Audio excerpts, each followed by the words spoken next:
এবং এই নতুন জাহিলিয়াতকে আমাদের উপর চাপিয়ে দেওয়া হয়েছে, মুসলিম ভূখণ্ডগুলোর উপর চাপিয়ে দেওয়া হয়েছে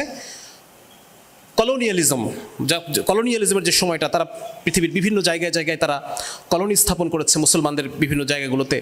এবং এর পিছনে কারণ ছিল, এর পিছনে একটা কারণ এটা যে তারা ইউরোপ নিজেদের মধ্যে অনেকগুলো যুদ্ধ করছে, 30 বছরব্যাপী যুদ্ধ, 100 বর্ষব্যাপী যুদ্ধ।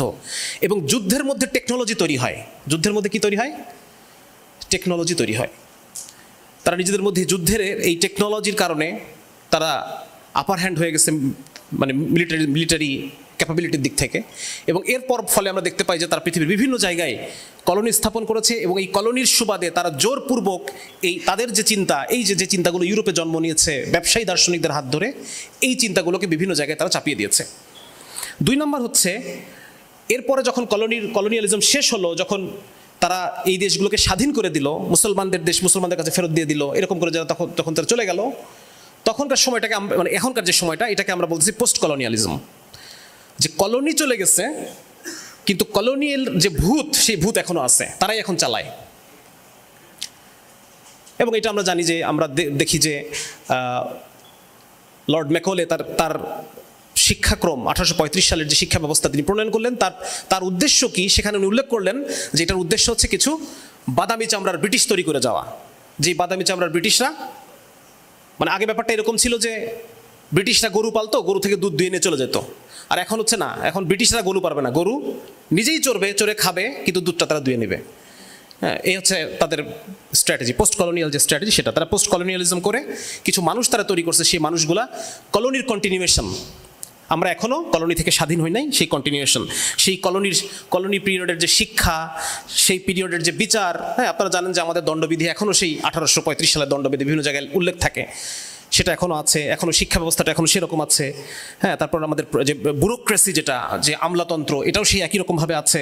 এবং সেই সাথে এই দেশে তাদের স্টেক বজায় রাখার জন্য তারা গণতন্ত্র নামের একটা জিনিস আমাদেরকে শিখিয়ে দিয়ে গেছে, যেটাকে তারা কন্ট্রোল করতে পারে, যেটাকে তারা কন্ট্রোল করে, যে তাদের কথা শুনবে না, পরের টার্মে তাদেরকে চেঞ্জ করে দেওয়া হবে। তো এরকম করে তারা এখনও নিয়ন্ত্রণটাকে বজায় রেখেছে।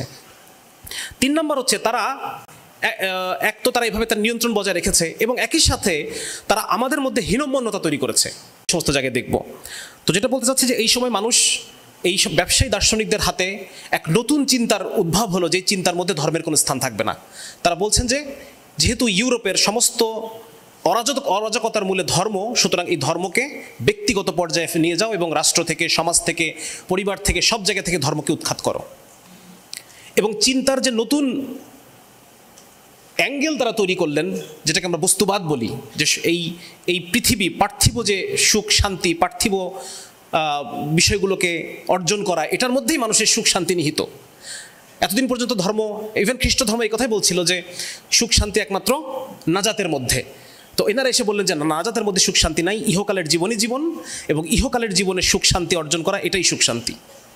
এরকম করে তারা মানুষের চিন্তা জগৎটাকে পরিবর্তন করার চেষ্টা চালালেন। সুতরাং এই যে ব্যবসায়ী দার্শনিকরা আমাদের মধ্যে যেই বস্তুবাদী চিন্তা এবং ধর্মনিরপেক্ষ সমাজ রাষ্ট্রের যে চিন্তা এবং এই দুনিয়ামুখী শুধুমাত্র মুনাফা কেন্দ্রিক যে অর্থনৈতিক চিন্তাটা আমাদের উপর চাপিয়ে দিলেন, সেই চিন্তাটা হচ্ছে বর্তমানে পৃথিবীর মৌলিক সমস্যা। আমরা যদি বলি যে এই পৃথিবীর জাহিলিয়াত কোনটা, সেটা হচ্ছে এইটা।